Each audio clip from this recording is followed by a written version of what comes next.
পাঠ্য বইয়ের বাইরে ভারতের এমন কিছু গল্প জানতে চান যা সচরাচর বলা হয় না। আজ আমি ভারতের এমনই এক বিস্তৃত অধ্যায় আপনাদের সামনে তুলে ধরব।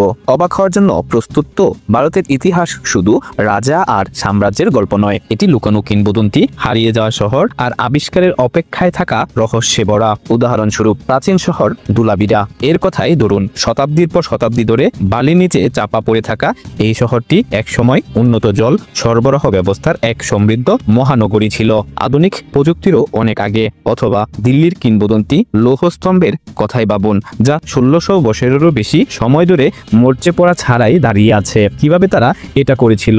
সত্যি বলতে কি, ভারতের লুকোনো ইতিহাস বিস্ময়ে ভরা, আর এখানে অন্বেষণ করার মতো আরো অনেক কিছু আছে। এমন আরো না বলা গল্প জানতে চান? আরো আশ্চর্যজনক আবিষ্কারের জন্য আমার পেজ ফলো করুন এবং আমার ইউটিউব চ্যানেল RS রাকিবুল ইসলাম সাবস্ক্রাইব করুন।